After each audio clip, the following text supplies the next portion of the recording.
तो सोचो जरा, अगर गोली बाहर से, मेरा मतलब है छत से चली होती, तो ये शूटर ऐसे गिरता, मेरा मतलब है सिर दरवाजे की तरफ होता और इसके पैर खिड़की की तरफ। लेकिन हमें ये कैसे मिला? इसके पैर थे दरवाजे की तरफ और सिर था खिड़की की तरफ। मतलब है गोली कमरे के अंदर से ही चली है। यस सर, तभी तो घर के अंदर कोई बुलेट नहीं मिली। गोली उसके सीने में लगी, उसकी पीठ से निकली, खिड़की से बाहर चली गई। एग्जैक्टली। शायद किसी वजह से ये ऐसे मुड़ा होगा और बस उसी वक्त गोली चली। सर, जब हम इस फ्लैट में आए तो दरवाजा अंदर से बंद था। सर, अगर गोली अंदर से चली है तो फिर चली कहां से? वही तो, ये खूनी छुपा कहां होगा? छुपा कहां होगा? रजत, काम करो, तो इस मैनेक्विन को घुमाओ, ऐसे घुमाओ उल्टा। जैसा पता चल जाएगा गोली चली कहां से थी और खूनी छुपा कहां था। अब ये जो तुम्हारा लेजर का बीम है वो छोड़ो उसमें से।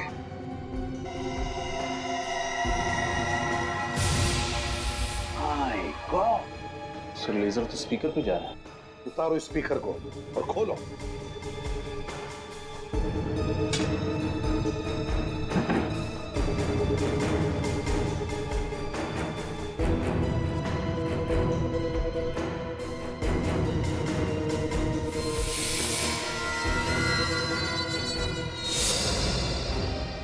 सर, इसमें तो गन है। हाँ रजत, गन के साथ साथ एक छोटा सा कैमरा भी, शूटर की हर हरकत पर नजर रखने के लिए। अच्छा, तो खूनी स्पीकर में छुप कर बैठा था। जैसे ही शूटर किसी वजह से मुड़ा, खूनी ने उस पर गोली चला दी।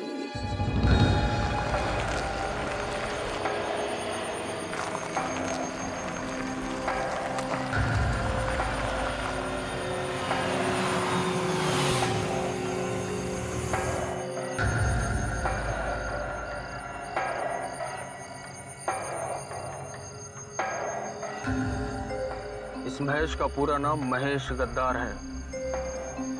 गद्दार कुछ भी गड़बड़ करे तो उड़ा देना से। आप फिक्र मत करो बॉस, मेरी नजर और मेरा निशाना दोनों महेश पे रहेगा।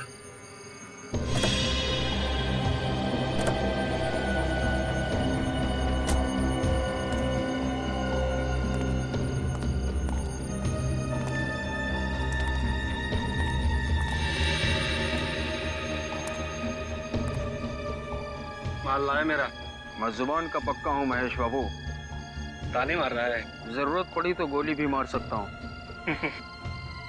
मैंने भी हाथों में छुड़ियां नहीं पहनी, लेकिन गोलीबारी करने का मूड नहीं। चल माल दिखा। पहले पैसे दिखाओ। पैसे दिखा सर। अब क्या गिन के दिखाओ? उसकी जरूरत नहीं है, कम निकले तो बाद में हिसाब करने आता है मुझे।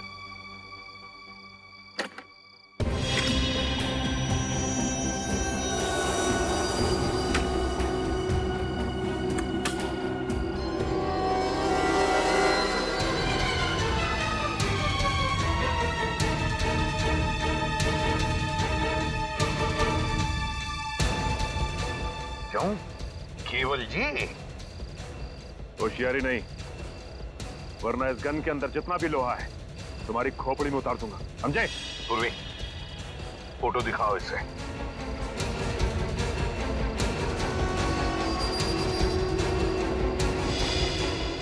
कौन है ये? जानते हो कौन है ये? नहीं सर, मैं से नहीं जानता, मैं पहली बार देख रहा हूँ सर। अच्छा, पहली बार देख रहे हो। और ये गन? गन तो पहचानते होंगे, है? नहीं? देख केवल, आखिरी बार पूछ रहा हूं मैं, कौन है ये? सर ये आदमी भिकू है। भिकू? हाँ सर, 3 महीने पहले ये मुझे मिला था। अच्छा, तब मैंने इसको ये गन बेची थी सर। और बताओ इसके बारे में। सर, इसने मुझे खुद कांटेक्ट किया था और उसके बाद फिर मैं इससे कभी नहीं मिला। पहली और आखिरी बार मिला था सर। अच्छा, पहली बार मिला और तुमने गन बेच दी इसे? ना जान ना पहचान, गन बेच दी? हाँ? कहाँ रहता है ये भिखू?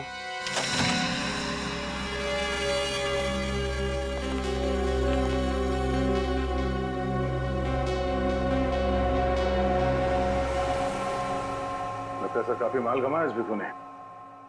हाँ, पेशेवर खूनी जो था। एक काम करो, इस घर की अच्छी तरह से तलाशी लो, शायद कुछ मिल जाए जिससे पता चले वो किसे मारने आया था।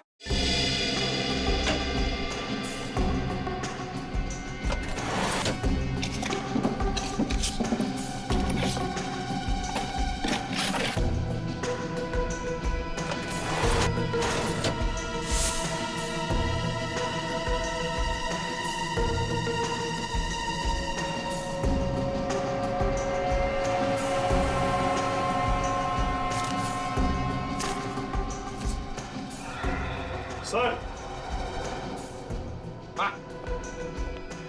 सर ये अलग से 4 नंबर्स लिखे। सर भिखू ने ये 4 नंबर इस डायरी में क्यों लिखे होंगे? नहीं तो इससे पहले कि देर हो जाए पता लगाना पड़ेगा ये चारों नंबर किसके हैं। शायद भिखू इन्हें मारना चाहता था।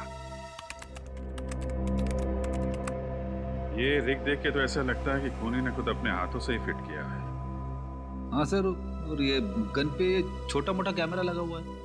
रेडी इसी कैमरे से तो वो देख रहा था कि गन के सामने कौन आ रहा है। और ये रिग रिमोट से ऑपरेट होता है, जिसके जरिए इस गन को ऊपर नीचे, ये देखिए, दाएं बाएं भी घुमाया जा सकता है। बात साफ है, खूनी कहीं दूर बैठा था और दूर से ही उसने भिखू का शिकार किया। मगर खूनी उस फ्लैट में घुसा कैसे? ये रिग वगैरह लगाने में तो काफी टाइम लगा होगा। किसी ने देखा कैसे नहीं उसे? बिल्डिंग के वॉचमैन से भी पूछा, उसे भी कुछ नहीं मालूम। और सर सीलिंग के मेन गेट पर जो सीसीटीवी कैमरा फिट है उसकी पूरी फुटेज चेक की, लेकिन कोई भी ऐसा आदमी नहीं दिखा जिस पर शक किया जाए। कहीं वो फेस बदल के तो नहीं आया? इलेक्ट्रिशियन, दूध वाला, पेपर वाला, फेस बदल के अंदर आया, ये रिग फिट किया और निकल गया। किसी को शक भी नहीं हुआ। कुछ पता चला भिखू को कॉन्ट्रैक्ट किसने दिया था खून करने का? सर भिखू के घर से जो डायरी मिली है उसमें 4 लोगों के फोन नंबर्स मिले। कौन है ये लोग? सर नाम है मनीष, रितेश, विक्रांत और हितान। चारों बिजनेस पार्टनर्स थे। किस चीज का बिजनेस है इनका? सिक्योरिटी इक्विपमेंट का सर। ये लोग सिक्योरिटी एजेंसीज और प्राइवेट बिल्डर्स को इक्विपमेंट सप्लाई करते थे। लेकिन सर, इस तरीके का बिजनेस करने वाले इन लोगों के फोन नंबर्स एक कॉन्ट्रैक्ट किलर के पास कैसे? या तो इन चारों ने किसी की सुपारी दी होगी या फिर किसी ने इन चारों की सुपारी दी होगी भिखू को। सर एक और बात पता चली, इन चारों में से एक पार्टनर मनीष, 1 महीने पहले ही उसका खून हुआ। कैसे खून हुआ इस मनीष का? सर मनीष एक कॉफी शॉप में बैठा हुआ था जब किसी ने उस पर गोली चलाई। पुलिस रिकॉर्ड्स के मुताबिक 9mm की स्नाइपर राइफल की गोली थी। सर कॉफी शॉप में ही मनीष ने दम तोड़ दिया। स्नाइपर राइफल की गोली? मतलब ये चारों पार्टनर्स भिखू के निशाने पे थे। मनीष को तो उसने मार दिया, बाकी बचे इन 3 पार्टनर्स में से किसी को मारने के लिए उस फ्लैट में घुसा होगा। मगर किसको?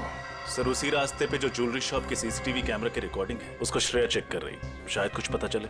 सर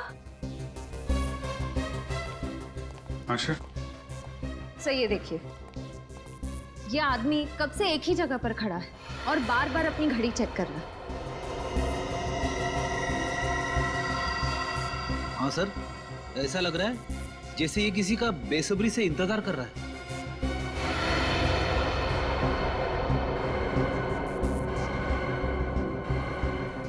है कौन ये आदमी? जरा जूम करो।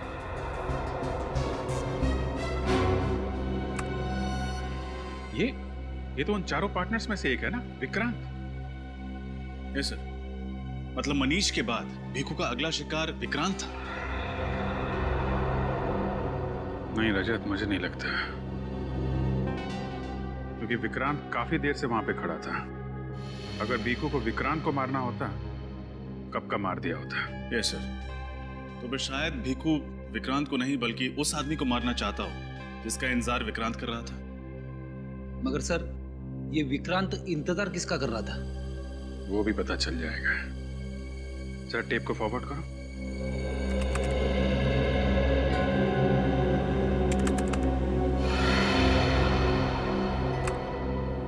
रितेश, ये तो उन्हीं का पार्टनर है। मतलब विक्रांत ने पहले एक पार्टनर मनीष को मरवाया और उसके बाद दूसरे पार्टनर रितेश को मरवाना चाहता। लेकिन सर, इस सब के पीछे विक्रांत का मकसद क्या हो सकता है? अब ये तो विक्रांत ही बताएगा। पकड़ो इस विक्रांत को।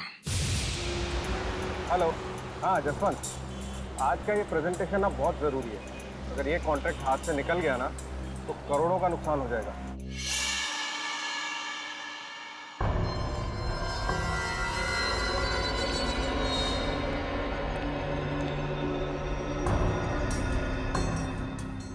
मैं ऑफिस पहुंच रहा हूँ, बस गाड़ी पार्क करके मैं ऊपर आता हूँ।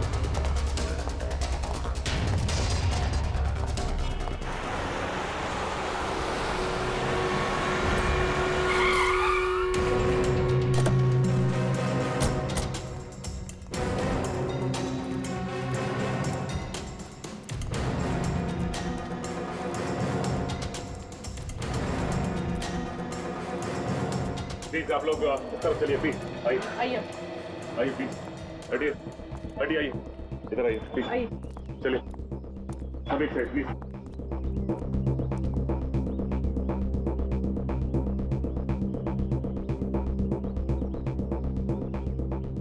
जरा पलटाओ, पलटाओ इसे।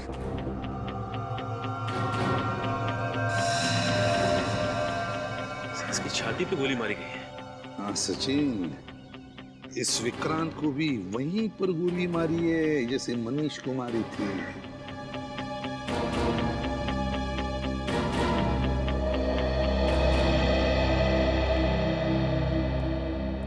एक बात बताओ, किसी ने कुछ देखा? क्या हुआ ये? सर मैंने देखा था। सर विक्रांत सर जैसे ही गाड़ी से उतरकर ऑफिस की तरफ जाने लगे तो गोली लगी और यहाँ गिर गए। अच्छा, किसने गोली चलाई देखा तुम लोगों ने? आपने किसी को भी यहाँ से बड़ा सा बैग लेके जाते हुए या लेके आते हुए देखा? नहीं सर। अच्छा चलो, गोली चलने की तो आवाज सुनी होगी किसी ने? नहीं सर। अरे नहीं? अच्छा, विक्रांत का ऑफिस कहाँ पर है? उस तरफ है विक्रांत जी का ऑफिस।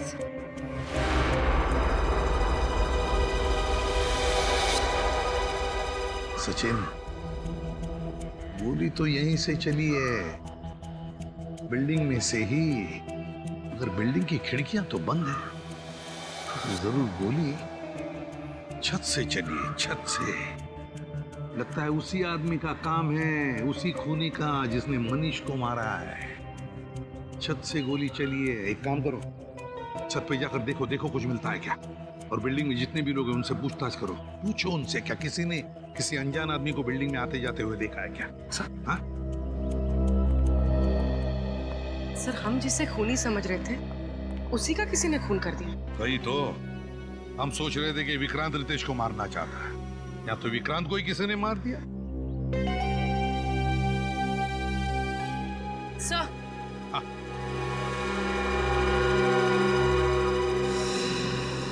सर ये देखिए, ये फोन शायद इस विक्रांत का है। देखो, इसने आखिरी बार किससे बात की थी? हाँ सर।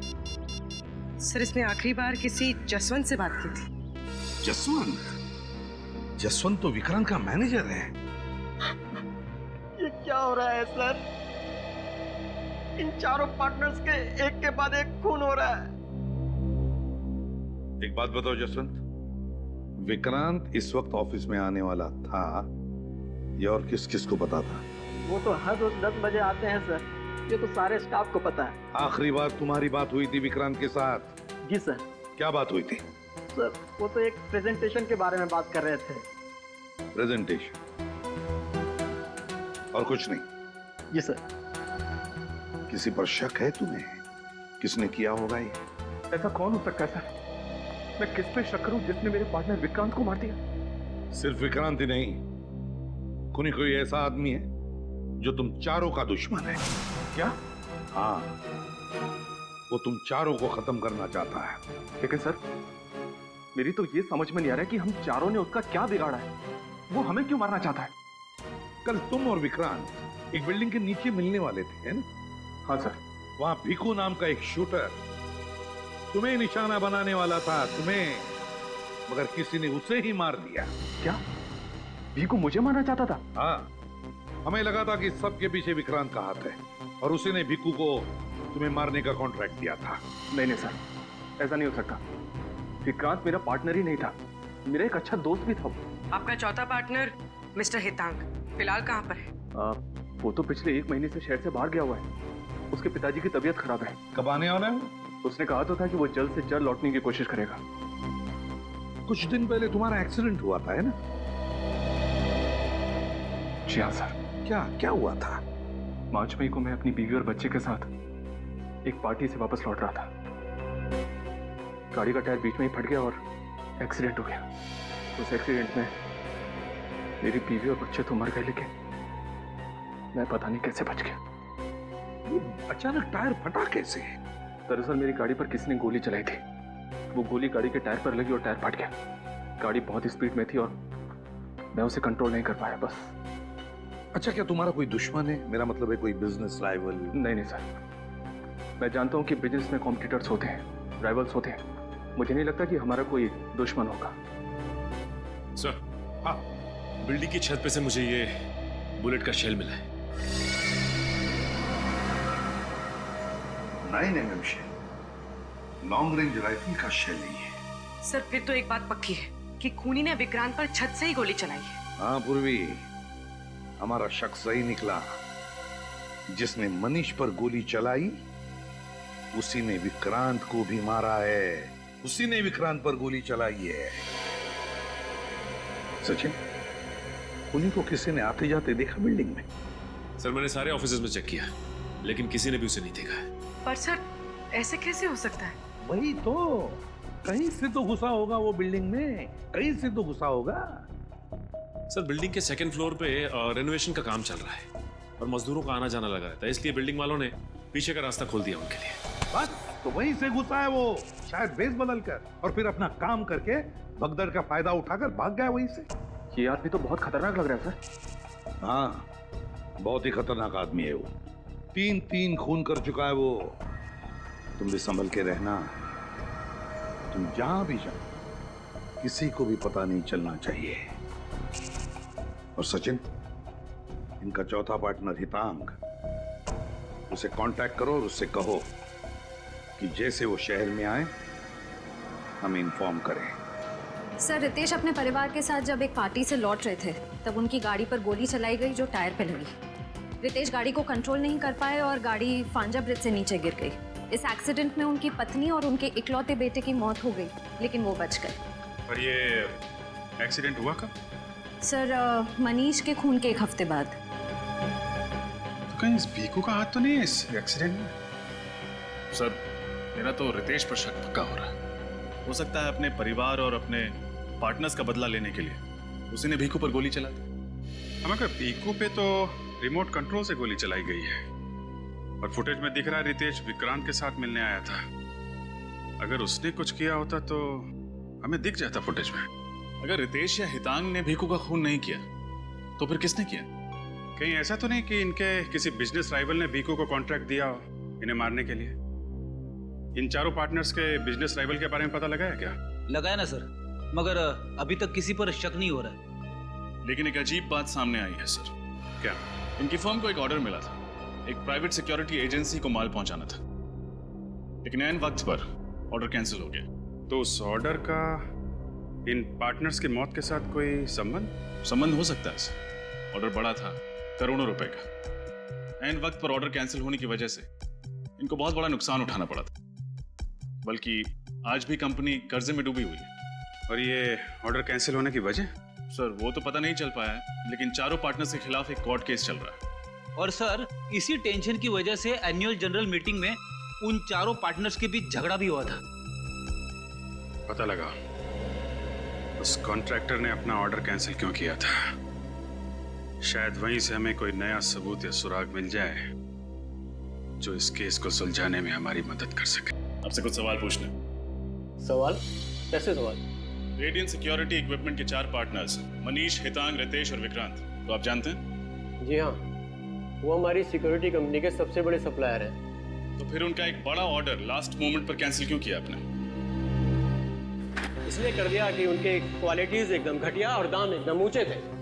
आपकी एजेंसी ने उनकी कंपनी के खिलाफ कानूनी कार्रवाई भी शुरू कर दी थी। वो क्यों? और मैं क्या करता?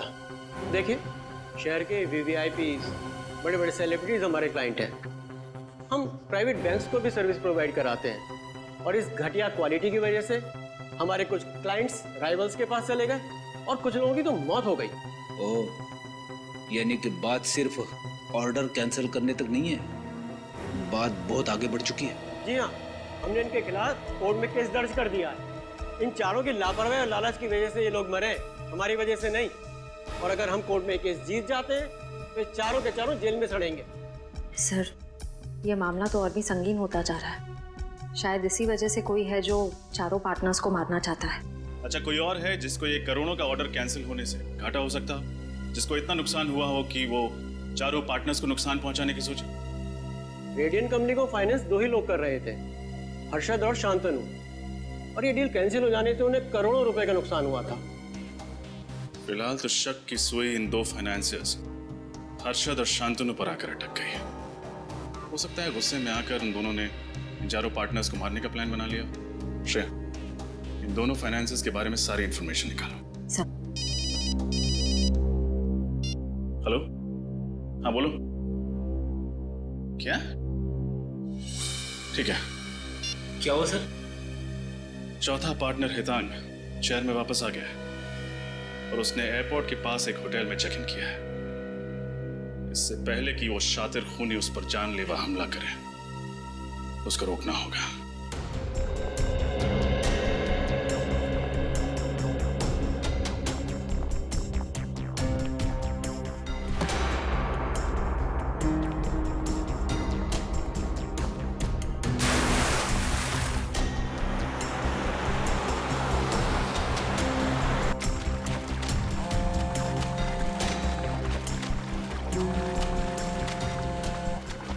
सर, मैं लगातार मिस्टर हितांग का नंबर ट्राई कर रही हूँ। रिंग बज रही लेकिन वो फोन नहीं उठा रहा है। अच्छा, होटल के रिसेप्शन में बोलो, उसके कमरे में फोन कनेक्ट करके दें। सर, मैंने वहाँ भी फोन किया था, लेकिन उनका कहना है कि मिस्टर हितांग अपने कमरे में ही नहीं है। कमरे में नहीं? किसी मुसीबत में तो नहीं है? कोई अनहोनी हो जाए उसके पहले हमें वहां पहुंचना पड़ेगा।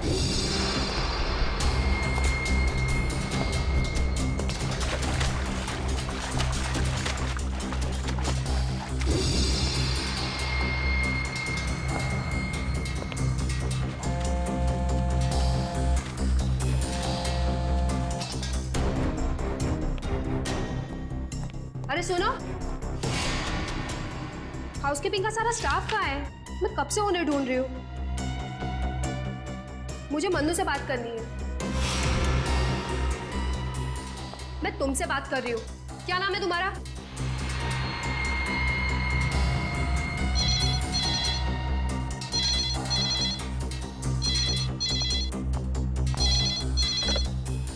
हाँ सर। जी, मैंने उनको पर्सनली अटेंड किया था। ठीक है सर, मैं अभी आपके कैबिन में आती हूँ। सुनो, मन्नू मिले ना तो उसको कहना मुझसे आके मिले। मैं मैनेजर से मिलके आती हूँ। वो जो दोनों फाइनेंसर्स थे, हर्षद और शांतनु, उनके बारे में क्या पता चला? सर, दोनों पार्टनर्स बिजनेस के सिलसिले में पिछले 1 महीने से विदेश में हैं सर। सर, अगर दोनों 1 महीने से विदेश में हैं, तो फिर इन पार्टनर से फोन कौन कर रहा है?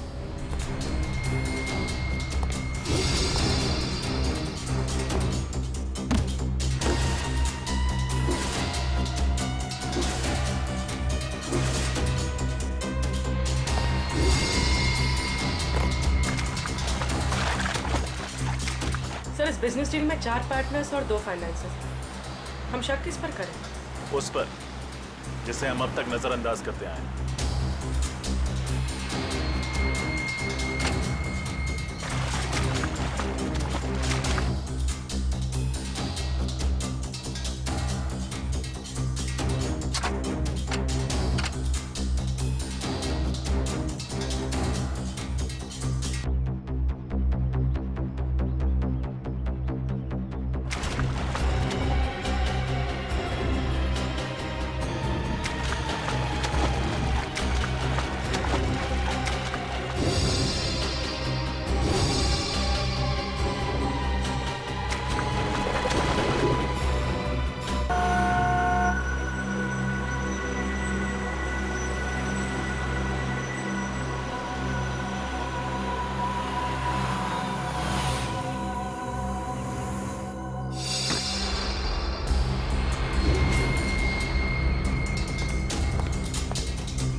आपको 6th फ्लोर जाना है, कुसुम आंटी के यहाँ।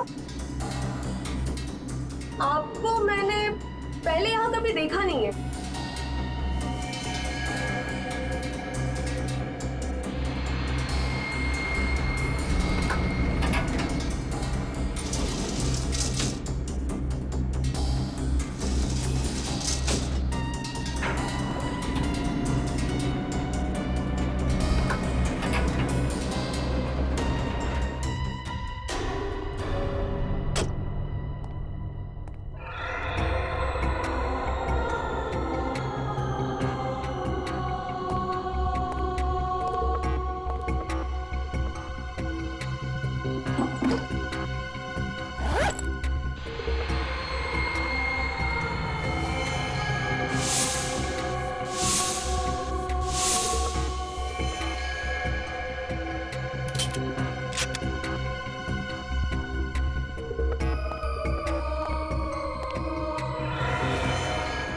ऐसे धोखा नहीं दे सकती सोनम।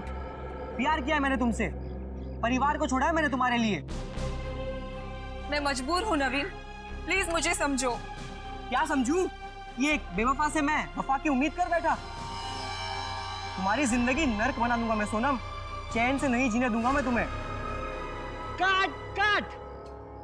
अरे नवीन क्या कर रहा है यार? कोई अपनी महबूबा से इस तरह गुस्से में बात करता है क्या?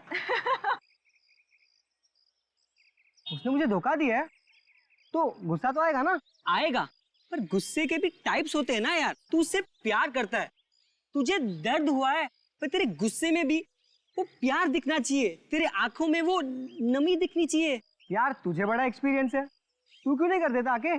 देख नवीन, ताने मत मार, मैं डायरेक्टर हूँ, तो फिर एक्टर भी बन जा। देख तू ना मुझसे भी। यार बस करो, यहाँ पर काम करने आओ या झगड़ा करने आयो? देख मैं तो मेरा काम ही कर रहा हूँ, ये नवीन है जो टेढ़ी मेढ़ी बातें कर रहा है। लगता है पैकअप होने वाला है यार। अगर तू मुझे इतने सालों बाद एक्टिंग सिखाएगा तो मुझे बुरा नहीं लगेगा क्या? ए राहुल, अरे इधर आओ। क्या हुआ यार? ये देख।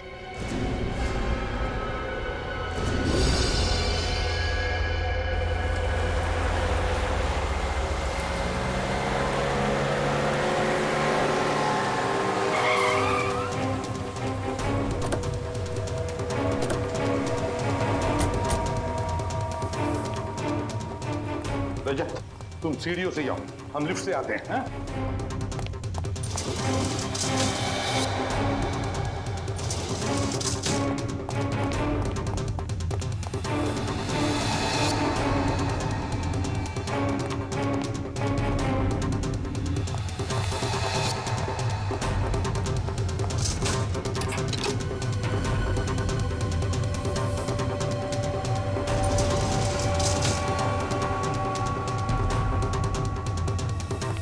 सर दरवाजा तो बंद है। खोलो, ट्राई करो। अच्छा, खोलो जरा, और होशियारी से, अंदर पता नहीं चलना चाहिए।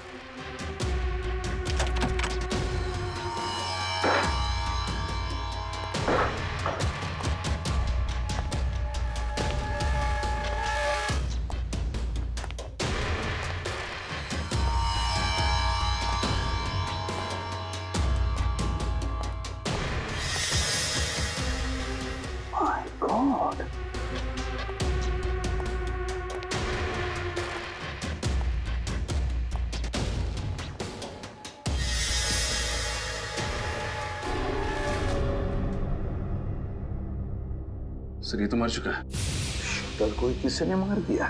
सर लेकिन जब मेन डोर अंदर से बंद था तो खूनी घर में घुसा कैसे?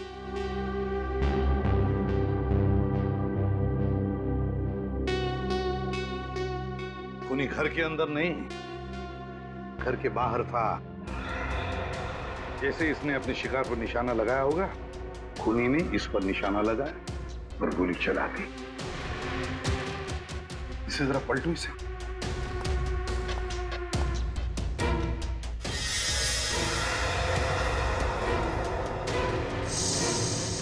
गोली तो आर पार हो गई। अगर गोली आर पार हुई है तो गोली कमरे के अंदर ही होनी चाहिए। पूर्वी, ढूंढो जरा। सर एक बात समझ में नहीं आई। बच्चों ने हमें बताया था कि उन्होंने इस आदमी को यहाँ खिड़की पर खड़े हुए देखा था। तो अगर इसे बाहर से गोली लगी, इसे ऐसे गिरना चाहिए, मतलब इसके पैर खिड़की की तरफ होने चाहिए। लेकिन ये तो उल्टा गिरा, इसका सिर खिड़की की तरफ है।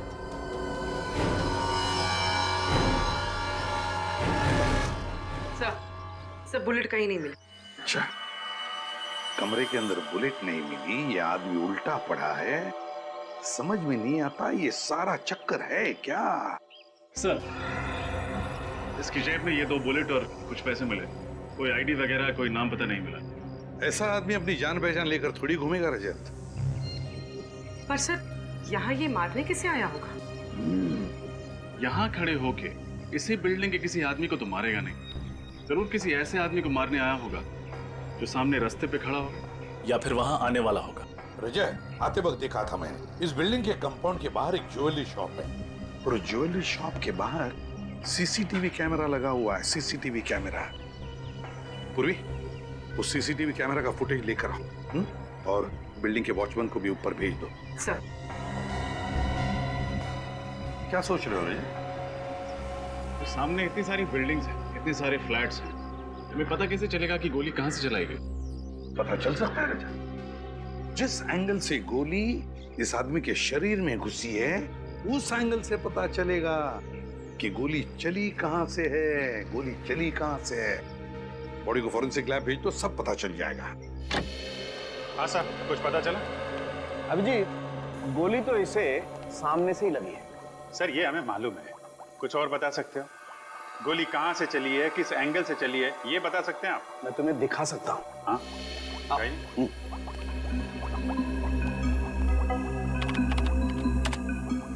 ये देखो, ये इसकी छाती पर सामने की तरफ जो घाव है, जहां से गोली इसके शरीर के अंदर घुसी है, ये ऊंचाई पर है।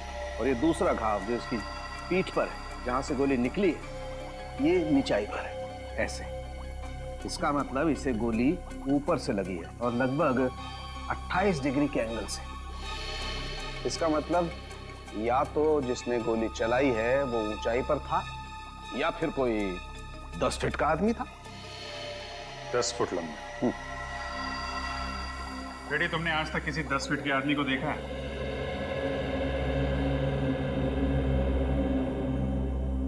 नहीं सर। नहीं देखा सर। तो फिर आपकी दूसरी थ्योरी सही है, गोली सामने से चली है, ऊपर से। जी। और सर जिसने भी ये गोली चलाई है वो भी कोई प्रोफेशनल किलर है, क्योंकि इतनी दूरी से इतना एक्यूरेट, इतना सही निशाना लगा पाना किसी आम आदमी के बस की बात तो हो नहीं सकती। फिर भी रजत, एक बात अभी भी घूम रही है। इस आदमी को अगर सामने से गोली मारी गई है तो ये आदमी खिड़की से गोली लगने के बाद ऐसे गिरता, मतलब खिड़की की तरफ इसका पैर होता और सर दरवाजे की तरफ। मगर हमें इसकी लाश जब मिली तो इसका सर खिड़की की तरफ था और पैर दरवाजे की तरफ। कैसे हुआ होगा?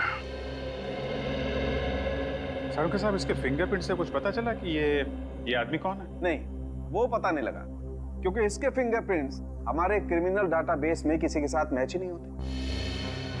अगर इस निशानेबाज का पता नहीं चल रहा है तो फिर हमें यह पता लगाना पड़ेगा कि ये वहां पे निशाना किसे बनाने आया था। सर, उस वक्त सड़क पे बहुत सारे लोग थे और इतने सारे लोगों के बीच में इस आदमी का निशाना कौन था, कैसे पता चलेगा? रेडी, फिर भी पता तो लगाना पड़ेगा ना। सर, हमें ये पता चल चुका है कि ये राइफल किसी के नाम रजिस्टर्ड नहीं है, इसका कोई लाइसेंस नहीं है। इल्लीगल गन, ये तो पहले से ही शक था। सर, मैं एक ऐसे आदमी को जानता हूँ जो उन सभी आदमियों को जानता है जो ऐसे इल्लीगल हथियारों में डील करते हैं। ठीक है, मिलो उससे और पता लगाओ कि ये गन किसने बेची और किसने खरीदी। सर, फिर से उस बिल्डिंग में जाना पड़ेगा।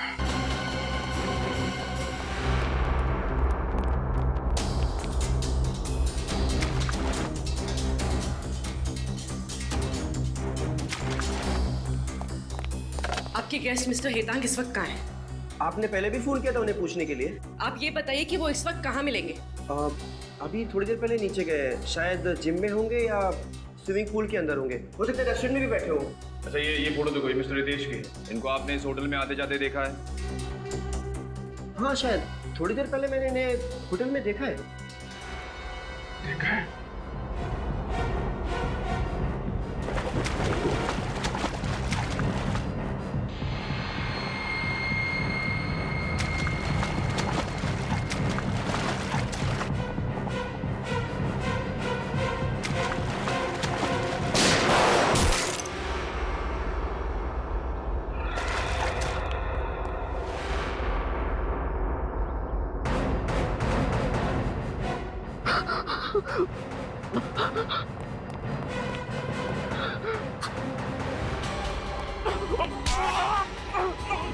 नहीं छोड़ूंगा मैं तुम्हें, नहीं छोड़ूंगा। अभी भी जान बाकी है। हाँ सर, हाँ, मैंने ही सबको मार दिया। क्यों? वो तो तुम्हारे बिजनेस पार्टनर थे ना, दोस्त थे तुम्हारे। दोस्त नहीं थे सर, ये लोग गद्दार थे। मेरी वजह से इन लोगों को लाखों करोड़ों का कॉन्ट्रैक्ट मिला, मगर इन लोगों ने मार्केट में हल्की क्वालिटी का जाली माल बेचना शुरू कर दिया। तो तुम पुलिस में रिपोर्ट लिखवा सकते थे। हाँ, जब तक मुझे पता चलता तब तक बहुत देर हो गई थी। कॉन्ट्रैक्टर ने हम पर क्रिमिनल केस दर्ज कर दिया था। मैंने अपना मुंह खोलने की ठानी, मगर इन लोगों ने उल्टा मेरा ही मुंह बंद करने की कोशिश की। जब तुमने चुप रहने से इनकार कर दिया तो उन्होंने तुम्हारा और तुम्हारे परिवार का एक्सीडेंट करवा दिया, जिसमें तुम्हारी पत्नी और तुम्हारा बच्चा तो मर गए, लेकिन तुम बच गए। हाँ सर, उसके बाद मैंने सोचा अगर मैं पुलिस के पास गया तो ये मेरे माँ बाप को भी मार डालेंगे, और इसलिए मैंने भीखू कॉन्ट्रैक्ट किलर को हायर किया। और उससे तुमने 4 लोगों के नाम और नंबर दी थी, जिसमें से एक नाम तुम्हारा भी था। वो सबको गुमराह करने के लिए था। भीखू से मैंने केवल फोन पे बात की थी, उसने मुझे देखा नहीं था। कुछ पैसे मैंने उसके अकाउंट में ट्रांसफर कर दिए थे। भीखू ने सबसे पहले मनीष को कॉफी शॉप में मारा, और उस दिन जब वो तुम्हें विक्रांत को मारने वाला था उसके पहले ही तुमने भीखू को उड़ा दिया है? जिस फ्लैट से मैंने भीखू को विक्रांत और रितेश यानी मुझ पर गोली चलाने के लिए कहा था, वो फ्लैट मेरा नहीं था, वो फ्लैट मेरे दोस्त का था। मैं उस बिल्डिंग में इसी का मैकेनिक बनकर दाखिल हुआ, और इसलिए मुझे कोई पहचान नहीं पाया। और भीखू के आने से पहले तुम उस फ्लैट में गए और वहां पे वो रिमोट कंट्रोल वाली गन लगा दी, जिससे तुमने भीखू को मार डाला। तुमने भीखू को बलि का बकरा बनाया ताकि लोगों को लगे कि तुम भी उसका टारगेट थे। और उसके बाद मैंने विक्रांत को खुद ही खत्म कर दिया। और अगर आज आप लोग टाइम पर नहीं आते ना सर, तो मैं इस हितांग को भी गोली मार देता। बदले की आग ने तुम्हें खुद मुजरिम बना दिया है। इस हितांग को तो उसके किए की सजा मिलेगी, लेकिन 3-3 खून करने के जुर्म में तुम्हें सिर्फ फांसी होगी। फांसी।